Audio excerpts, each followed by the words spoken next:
Jacob's two wives. Jacob is leaving Beersheba and heading north. He's actually traveling along the spine of Israel, the backbone, the central mountains that run right straight up through the middle. There's a ridge that runs across the top. Today it's referred to the highway of the patriarchs. It's still there today. It's still being used. I have traveled it many times. It's actually Highway 60 now as you travel north.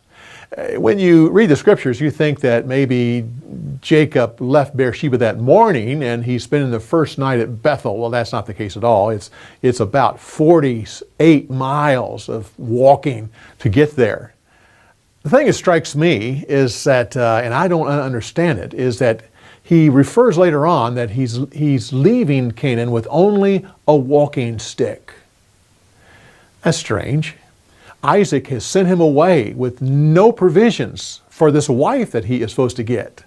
Now, when Abraham sent Eliezer up this very same highway to get a wife for his son, he sent 10 camels with him, loaded down with supplies and gifts. But Isaac is sending his son with only a walking stick. It gets a little bit of an insight on how Isaac was not pleased with Jacob at all. Well, he goes to the place called Bethel. Bethel is the second most mentioned name in the Old Testament. Abraham, when he came in the land, stopped at Bethel. When he came back from Egypt, he went back to Bethel. Jacob now is here at Bethel. When there's a civil war in Israel, the people go to Bethel to pray. Samuel, when he sets up several locations to judge the people, one of those places was Bethel. We even have Jeroboam when he sets up 2 calves to be worshiped. One of them was here at Bethel. So King Josiah, when he comes to desecrate that altar, comes to Bethel. There's many times. I find it interesting that it's mentioned so much in the Old Testament, and yet hardly any tourists go there. Matter of fact, when we take our group to Bethel, we're the only tour bus there. We drive into a Jewish kibbutz where we go to the backside where we can look over the fence over at Bethel. After we're done telling our stories, those who are a little bit more adventurous can actually hike over and actually go to Bethel. I think it's a great spot. The interesting thing is that when Jacob wakes up in the morning, he has slept with his head on a rock. He lifts that rock up and he anoints it. And it's been known as then Jacob's pillar. There's an interesting tradition about that pillar. The tradition says that it ends up in, that later on, it ends up in Jerusalem. And then years after that, it goes to Spain, finally to Ireland. Then the Scots come and get it and take it to Scotland, and they put it at the place. There's a throne that sits over the top of it, and that's where they anointed all of their kings. So when the King of Scotland became a King of England, they moved that stone to Westminster, and again put at the underneath the throne where the all the king and queens of England are anointed, and it's still there today. Whether that's true, I personally don't think that's what's happened, but that's what that pillar is called.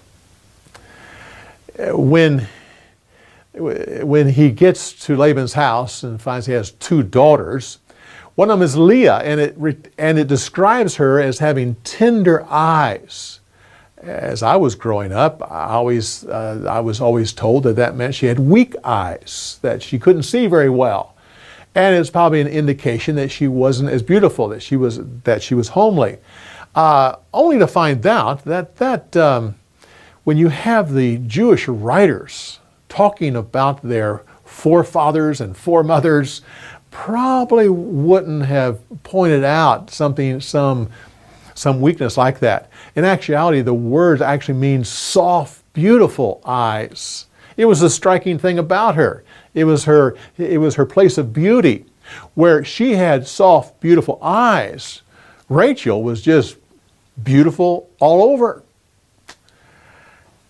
Laban's feast. Interesting, as you look at this word, this particular feast that is referred to as a drinking feast. I imagine that he wanted Jacob to have a lot of drink that day, so that when he goes into that dark tent to take his veiled wife, that he wasn't quite as conscious as he might have been.